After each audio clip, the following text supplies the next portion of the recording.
Hi, Dr. Ruth Anderson here with Enlightened World Network. Welcome to this episode of Focus on Lightworkers. Today, it is my absolute pleasure to introduce you to Maureen St. Germain. Maureen is known as the Practical Mystic. She is an award-winning author of two books, Waking Up in 5D and Opening the Akashic Records. Maureen, thank you so much for being here with me. My pleasure. It's really a delight to be here. The connection is so strong. When I connect in with you, I so feel Archangel Michael. And I'm hoping that folks that are watching this will feel that connection as well. Can you just share with us a little bit your connection with Archangel Michael? How long has that been an important relationship for you? Probably all my life. I grew up Catholic, and so I was always interested in the angels and the saints. And I've always been like this. In fact, before the show started, I was told, you must say, I've always been like this. And I thought, well, I don't know what the question's going to be. Oh, that's great. That's great. In my book, Beyond the Flower of Life, which was never submitted for a, and this was the one that goes with your logo. It's very, very similar. In this book, I went to write the dedication, and Archangel Michael came in and said, without his presence in my life as a guide and helper, I wouldn't have written this book. And I remember even before then, when I was single and dating, a gentleman in my life, probably back in the 80s, who also was a devout Catholic, said to me, we were in a good fit, so we finally decided, okay, we're done. And but he said, one of the things I really admire about you is your devotion to Archangel Michael. And I had no idea how it emanated from me, you see. And so I call upon Archangel Michael every day. And when I was younger, I prayed to Archangel Michael for my sons. And I have amazing stories about how they were so protected. I have 4 sons. Wow. And I spent a lot of time as a single parent. My husband was traveling a lot. And then when we split up, then I was fully responsible. And one of the stories is when they would ride their little bicycles to school through an alley that landed right at the school. So it was very safe for them to go down the alley on their bikes. But one day their backpack straps got caught in each other's bike. And they stashed the bike in one of the neighbors' bushes and continued on to school. What little kids who are halfway to school, halfway to home, don't come home crying? Right. Nope. That's Archangel Michael. We're on a mission here. We're going to school. Oh, and there's another story. We were all at the beach, and I had taken some neighbor kids because my neighbor had just delivered a baby. And so I had an older child with me as well as my own children and kids their age. And I said, everybody can play on the side of the water, but don't go in because this beach is known for riptides and it might not be safe to get in the water. And I had a new baby, so I put the baby on the blanket, and the older girl came up and said, one of your boys is in the water. And she said, should I go in after him? And I said, no, get everybody up here in the blanket and keep an eye on everyone. I went after him, and it was a long swim. It was maybe 500 feet or 1,000 feet, the distance is a big distance. And I had to swim laterally to get him back in. But with every breath, I called Archangel Michael. And even though, people give me credit for having brought that little boy back, he grew up to be a Navy diver. But I know that I wouldn't have succeeded without Archangel Michael, because every breath. So Archangel Michael brought us folks back. Wow. Wow. And you have been so much out into the world since then. Obviously, there was such a need for you to be here to put that all out there. Can you share a little bit about the work that you are doing, putting your voice out into the world? Yes. My number one mission is to teach people how to connect with their higher self to get 100% accuracy. And I developed a protocol. I actually asked my higher self to teach me a protocol that I could teach the students.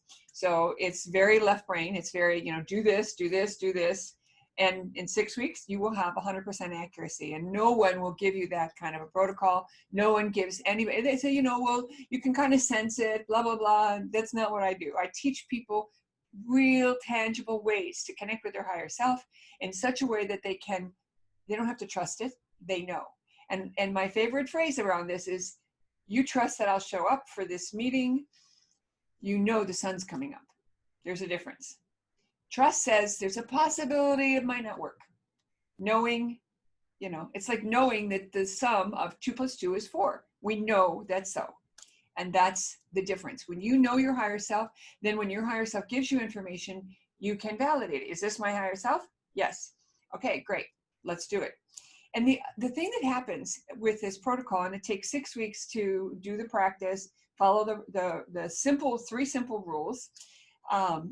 What happens is a person reaches the place where then that door to the higher self is propped open, because it's a one-way door.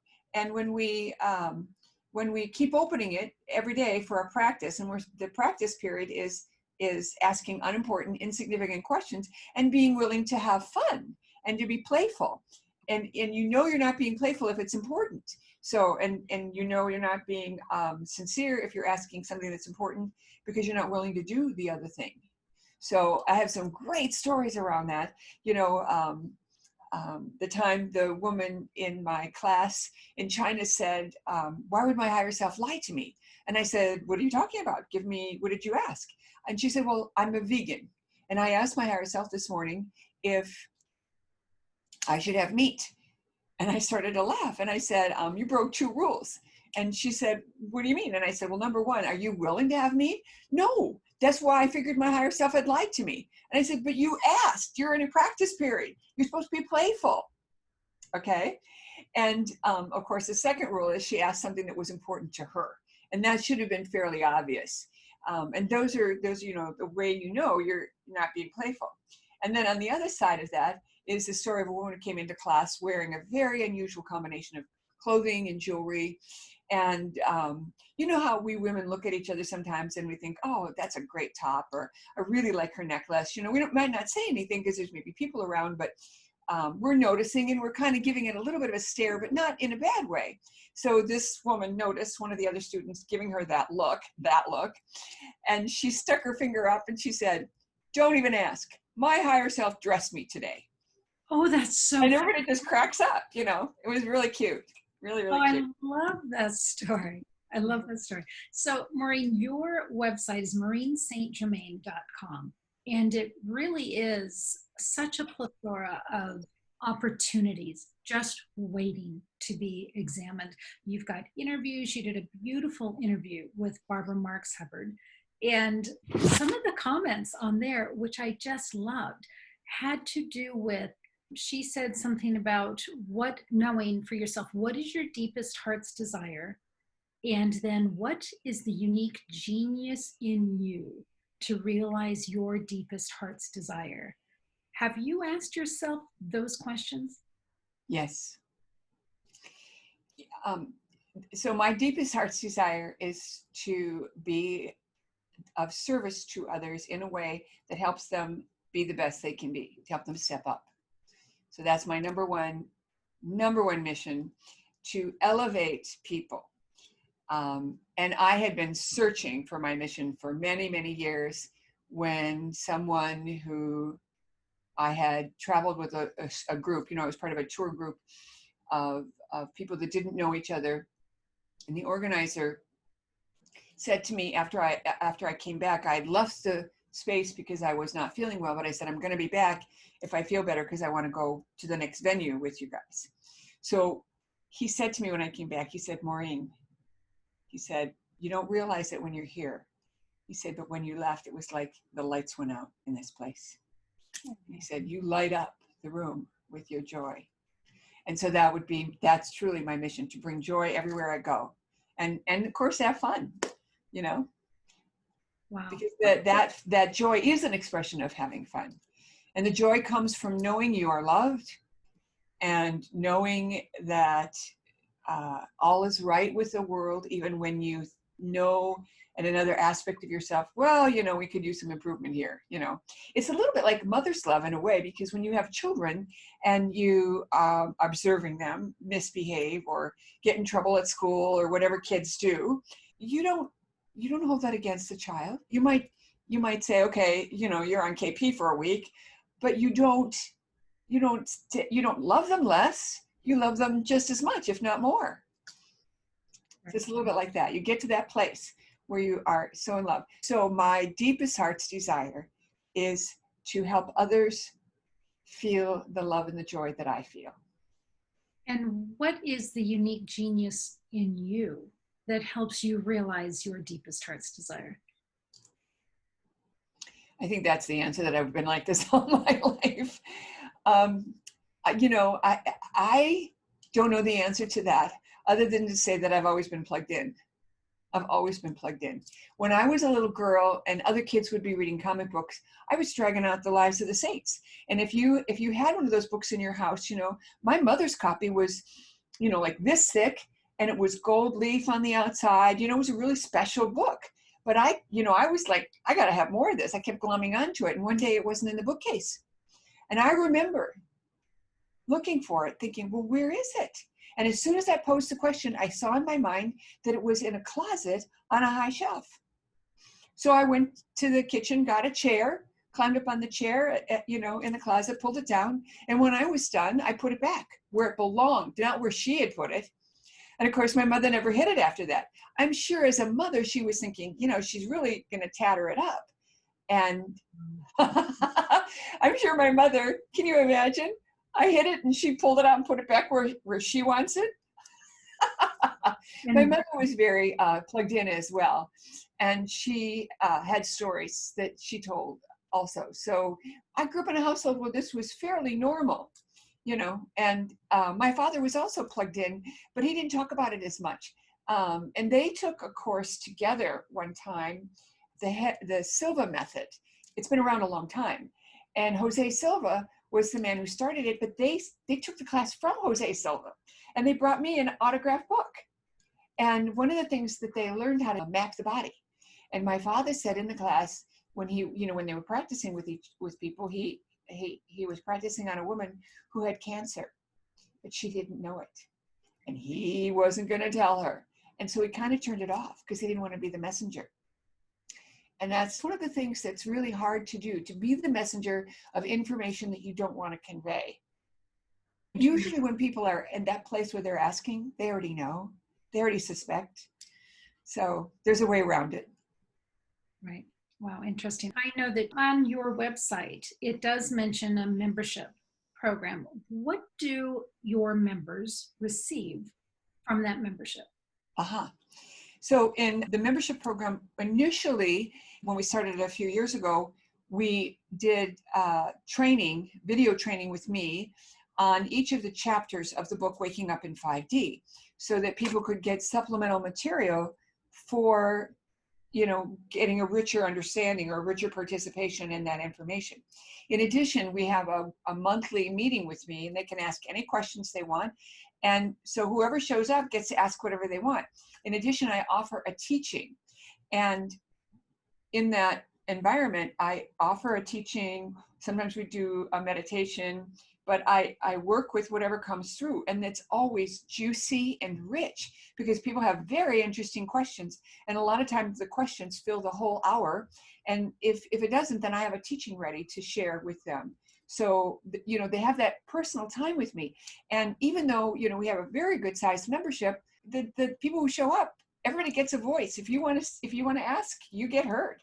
And we've gone over so that if we've still got questions and people aren't done, we don't say, okay, the time's up or anything like that. We just keep going until we're done. And it's really lovely because a part of what happens is people start to get to know each other and they get to have a feeling of they belong. And so many people say to me that there isn't anybody in their world that thinks like they do.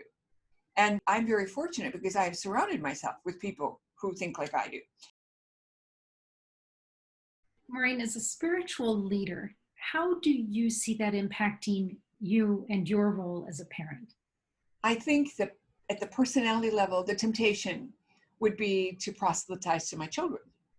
I resist that temptation. It's like a fantasy, just a fantasy. And so I don't go there. My sons, I've given them the brilliance of this information, but at the same time, I don't push it on them. But I don't censor myself when I talk to them. And I had the funniest experience. One day I was teasing one of my sons who lives in the city that one of my students lived in.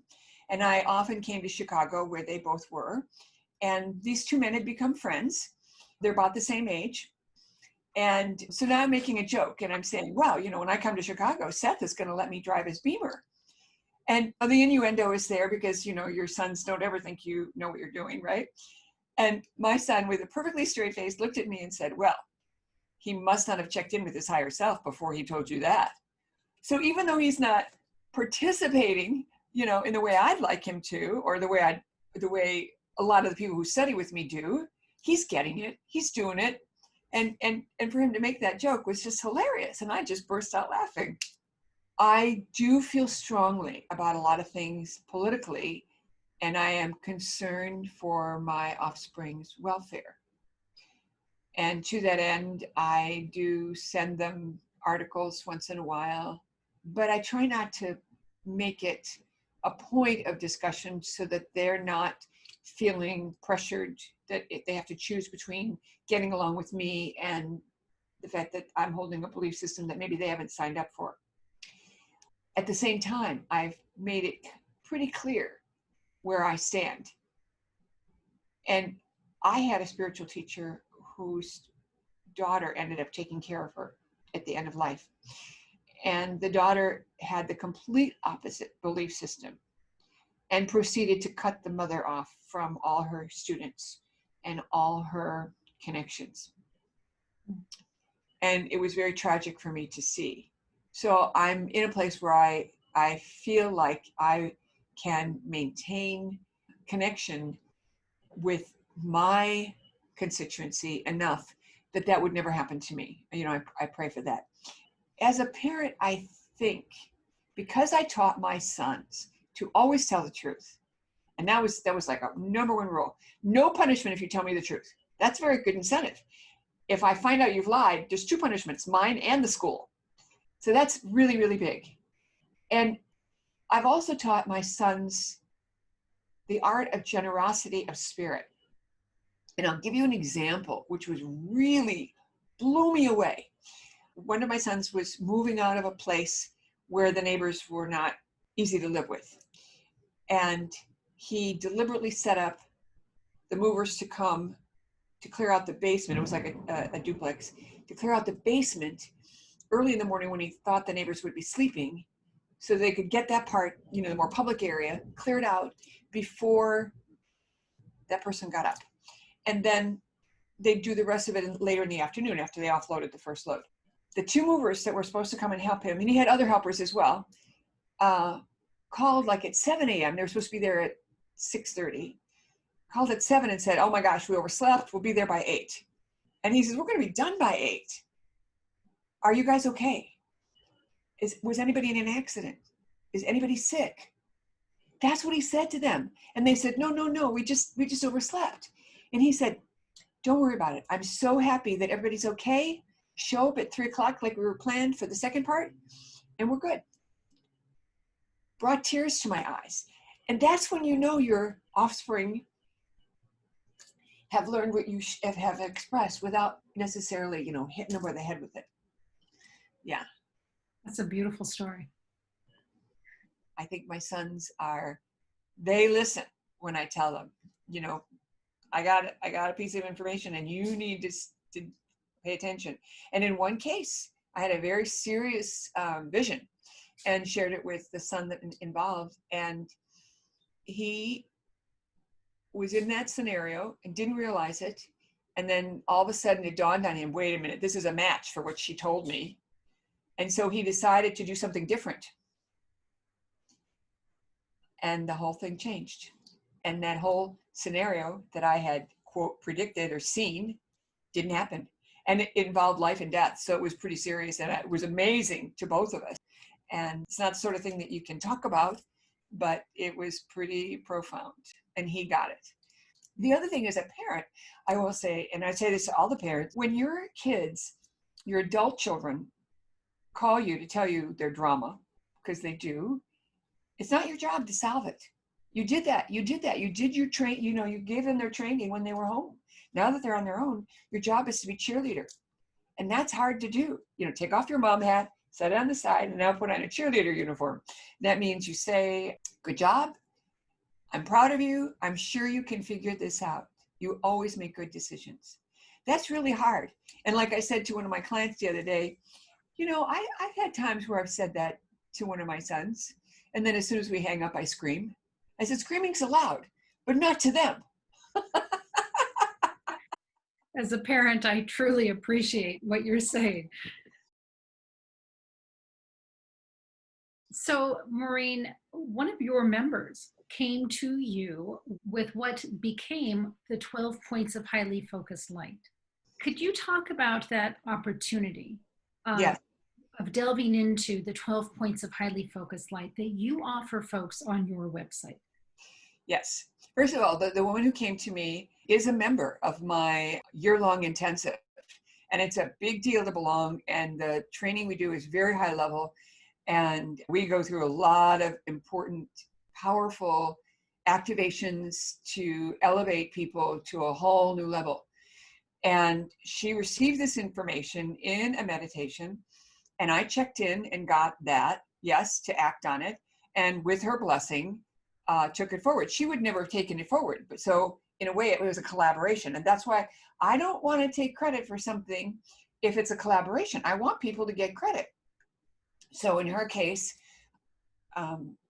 she knew there were 12 other points, but she had only been to one, which was Mount Edith.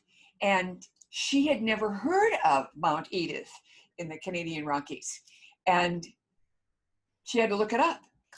And then as I worked with it, then I was given a download on what to say and how to say it. And I was given a visual of what it was like.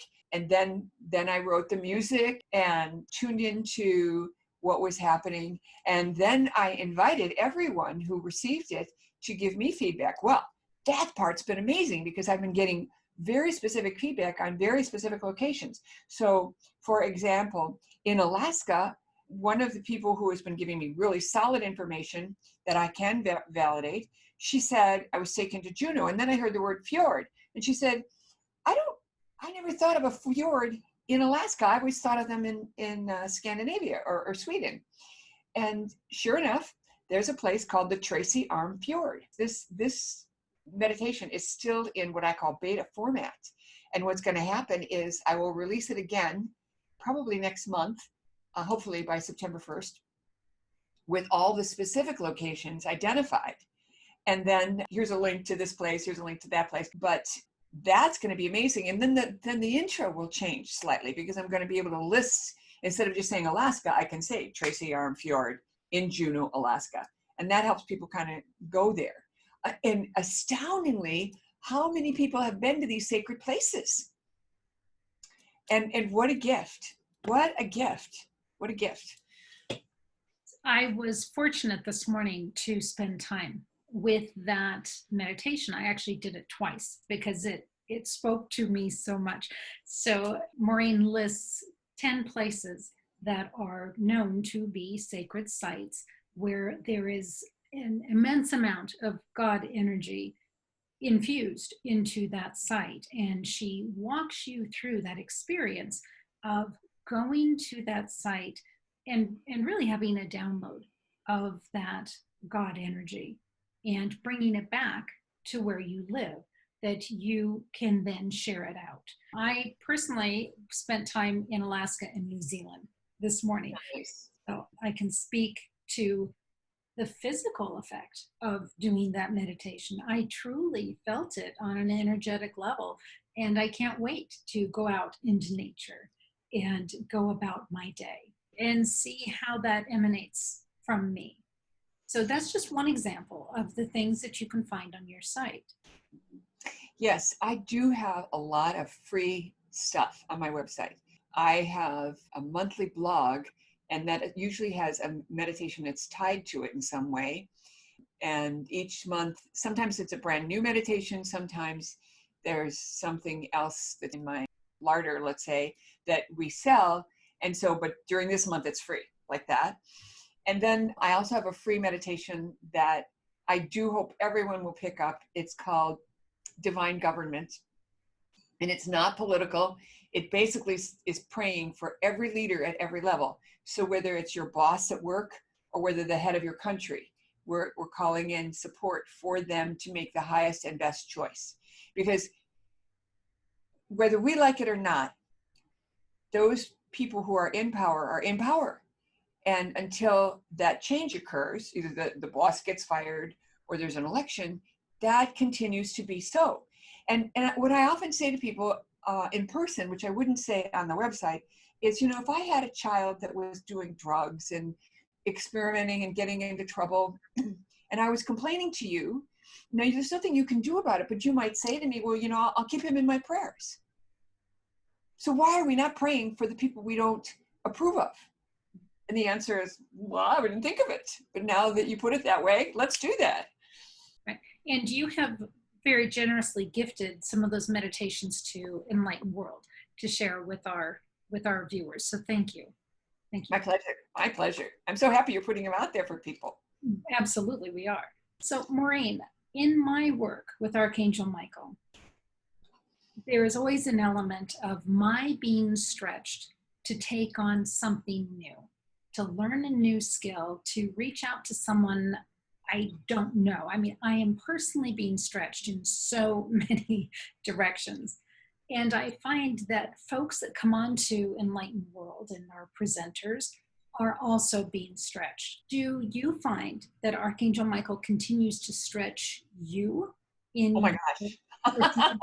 When people say to me, how do you get so much done? I just go, I don't know. And I'm just showing up. And it's true. I had no intention of coming out with 2 new meditations this summer. It's a lot of work. I'm burning the midnight oil and a lot of other things to make it happen. But like you say, Archangel Michael stretches you.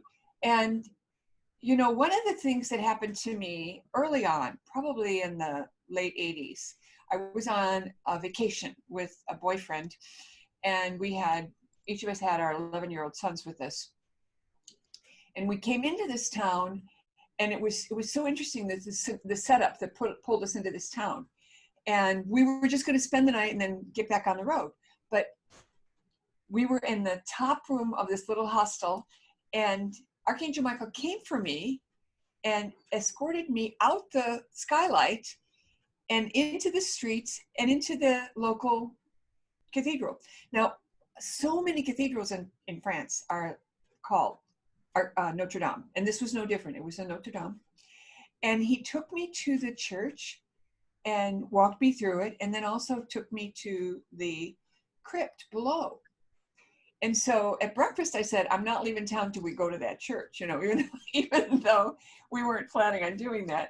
And it was an amazing experience. And it was so profound to actually feel the presence of Archangel Michael and be escorted like that. It was very, very profound. So even when you're on vacation, you called to duty. Well, and oftentimes, at least in my household, where we go on vacation is because Archangel has told me to go there. I understand that one. And I think stretched is a good word. I never really gave it much thought, but it is kind of true. I can remember thinking, I've got to do that now, right now. We have to get this done by when? Yeah. I'm so glad to hear you say that. Yes, I get that all the time. It's like and I always look over it's always over my left shoulder. It's like, what? You want us to do what? And you want us to do it when? And I have said so many times, do you know how long that takes to do that? And it doesn't matter. And it never takes that long. Mm-hmm. Well, when we have our unseen helpers pushing it along, it doesn't need to take that long. Yeah, I agree. And in fact, on the 12 Points of Light, I had completely written the music, the background music, and the music had a quality around it that you were walking quickly through this corridor. And I sent it to Kim, who is my projects manager and my number two and my right-hand woman and everything. I mean, she's really phenomenal. And she called me back and she said, I feel like I'm marching. She said, I don't like the music. She said, and I really hate to say this because I know how much time you put into it. And I went, okay. And I scrapped the music, scrapped everything, and started over from scratch. And it didn't take me nearly as long as the first time. I was amazed. I'm still in awe. How did that happen? Yeah. I love that. I love that the hallmarks of working with Archangel Michael for me are also the hallmarks of working with Archangel Michael for you. Mm-hmm. It's a beautiful validation right there. Mm-hmm. So Maureen, if somebody wants to work with you as a coach, as a mentor, what might they be able to learn or access from working with you individually? They will learn about the archangels and the ascended masters. I'm very devoted to them. They will learn physical things that they can do to enhance their spiritual connection. I teach them ways to connect, as I described earlier, with your higher self and also in the Akashic Records.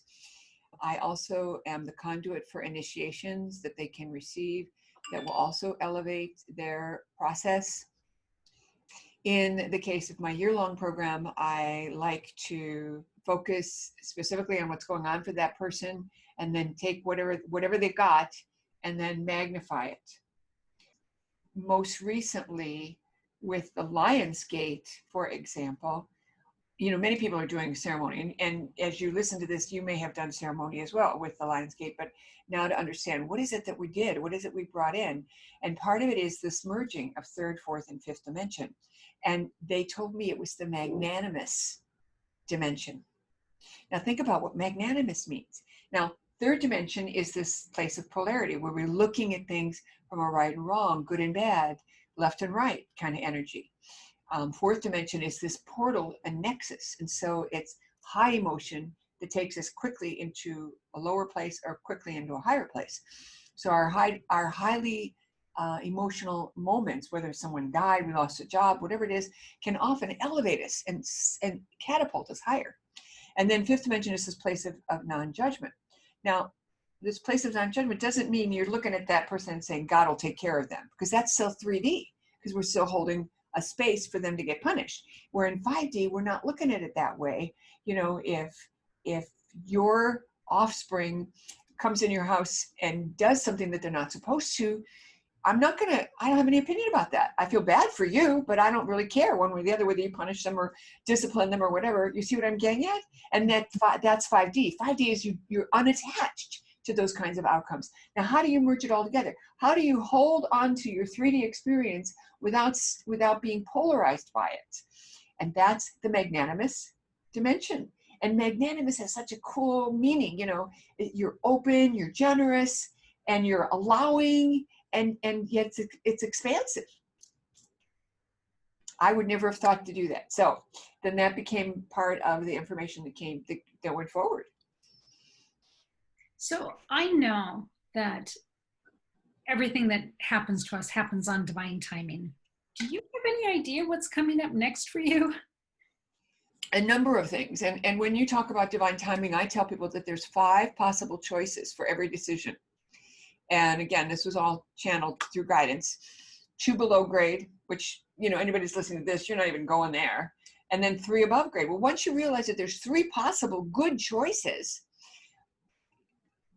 why not pick the highest one? But how do you know that? So in my case, I stay so much in the present that I don't put too much attention into what's going on in the future. And I can see you nodding that the same is for you. So I show up, but I've planted a lot of seeds. I have a TV show pilot. I have videos that I have done.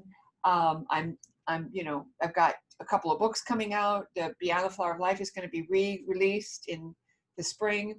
And then the following spring, I'm releasing another book called Connecting the Dots. I say I, but the publisher's doing it. So there's a lot of things in the air. I'm training students so they can teach. And, meditations, I've been a member of the Edgar Cayce organization since I was in my 20s. And I served on the board here in New York City when they had a center. And, one time they said, we'll give you because you, made this donation, we're going to give you a free numerology report or astrology report or something, and personality profile or something. And what came back was, you would be really good at guided meditations, which I thought was hilarious because I'd already done like 20. So I thought, okay, great. I'm definitely going where I need to be. So more meditations, more good stuff for people, and staying in the moment, I do have a sense that where I'm going is more visibility. That would be the one thing that I can tell you. And I can tell you when I was first starting out and really living from hand to mouth and borrowing on my credit cards, and all of that stuff that a lot of people do to get started, I worried, and I would be shown a train going up a mountain. And then the train went into a tunnel. It was very dark. And I knew I was higher than I had been, but there was no feedback, nothing. And then I could see a light. And then over time, the light got bigger. And then the light got bigger. And then the light got bigger. And then I emerged from that tunnel. And I knew then that, that I'd gone past that dark spot. That dark spot is where a lot of people give up because they can't see what's going on. And that's really a metaphor for all of life, that we go through a dark spot. And sometimes there's more than one. In the Christian tradition, they call it the dark night of the soul. So what I do know is that I'm going to show up and do my part. Beautiful. I always like to share with people one of the easiest ways to become more evolved and have an awesome day and, turn the energy into its highest expression. And that is to ask for a day of heaven on earth. And the way I do it is I say, I'm asking for a day of heaven on earth for me and everyone I come in contact with.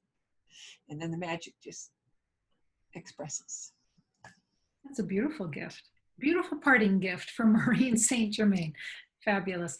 Maureen, thank you so very much for being here with us today for Focus on Lightworkers. I highly encourage everybody to go check out your website, MaureenStGermain.com. Check into everything that Maureen has to offer here. We're so pleased to have you with us. So thank you. Thank you so much.